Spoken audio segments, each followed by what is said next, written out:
শেখ হাসিনা শুধু নিজে স্বৈরাচার না, তার 14 গোষ্ঠী স্বৈরাচার। বাংলাদেশে কে মুক্তিযোদ্ধা দেখেন, বাংলাদেশে কে মুক্তিযোদ্ধা আর কে রাজাকার, এটা শেখ হাসিনা সার্টিফিকেট দেন। কেন রে বাবা, আপনি তো যুদ্ধ করেন নাই, যুদ্ধের সময় কোথায় ছিলেন আমরা সব জানি। আপনাদের খেয়াল আছে কাদের সিদ্দিকী কেউ শেখ হাসিনা রাজাকার বলছিল, কি বলছে? বলছে না? যে আওয়ামী লীগের বিরোধিতা করবে সে নাকি রাজাকার। আওয়ামী লীগ চুরি করবে, আওয়ামী লীগ আমাদের অধিকার কেড়ে নিবে, আওয়ামী লীগ 400, 500, 2000, 5000 কোটি টাকা পাচার করবে, লুটপাট করবে, আমরা কিছু বলতে পারবো না। কিছু বললেই আমাদেরকে রাজাকার বলবেন। এই যে ববি হাজ্জাজ, উনি একজন বীর মুক্তিযোদ্ধার সন্তান, আমি একজন শহীদ বীর মুক্তিযোদ্ধার সন্তান।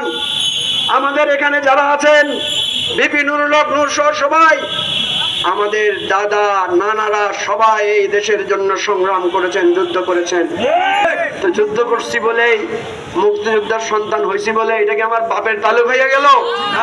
মুক্তিযুদ্ধ করলে কি চুরি করতে পারবে? মুক্তিযুদ্ধ করছে বলে সে কি ডাকাতি করতে পারবে? মুক্তিযুদ্ধ করলে কি সে ধর্ষণ করতে পারবে? এই চুরি ডাকাতি ধর্ষণ তো করছিল রাজাকারেরা। দুর্ভাগ্যজনক ভাবে রাজাকারদের যে অভ্যাসগুলো ছিল, খুন, ডাকাত, লুটপাট আর ধর্ষণ, এই গুণগুলো কেমনে যেন আওয়ামী লীগ পাইয়া গেছে। এবং দেখেন আওয়ামী লীগের নেতা চাকলা মুরাদ, খেয়াল আছে আপনাদের? আওয়ামী লীগের নেতা ওই যে কি জাহাঙ্গীরনগরের মানিক সেঞ্চুরিয়ান, রাজাকাররাও 100টা সেঞ্চুরি করছে কিনা ঠিক নাই, আওয়ামী লীগের লোকেরা শত শত সেঞ্চুরি করছে। আওয়ামী লীগ এই জাতির জন্য অভিশাপ।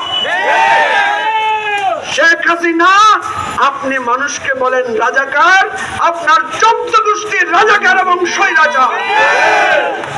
ভাইরা আমার, আমি একটা কথা বলে শেষ করছি। প্যালেস্টাইনে যখন গুলিবর্ষণ হয়েছে, হাসপাতালে যখন হামলা হয়েছে, প্যালেস্টাইনে যখন নিরীহ মানুষদেরকে হত্যা করা হয়েছে, বাংলাদেশের সব মসজিদে দোয়া হয়েছে, হয়েছে না? বাংলাদেশের সব দলেরা রাজপথে আন্দোলন করছে, করছে না? ওরে বাংলার মানুষ, ওই মুসল্লি, ওই সব দলকে বলবো, প্যালেস্টাইনের রক্ত যদি আপনার চোখে পানি আনে, আমার ঢাকা বিশ্ববিদ্যালয়ের নির্যাতিত বোনের রক্ত আপনার চোখে পানি আসতে হবে। যদি তার জন্য কান্না না আসে, যদি তার জন্য হৃদয় না কাঁদে, যদি তার জন্য রাজপথে মিছিল না করেন, তাইলে বুঝবো প্যালেস্টাইনের জন্য ওই মায়া কান্না আপনার আসল কান্না ছিল না।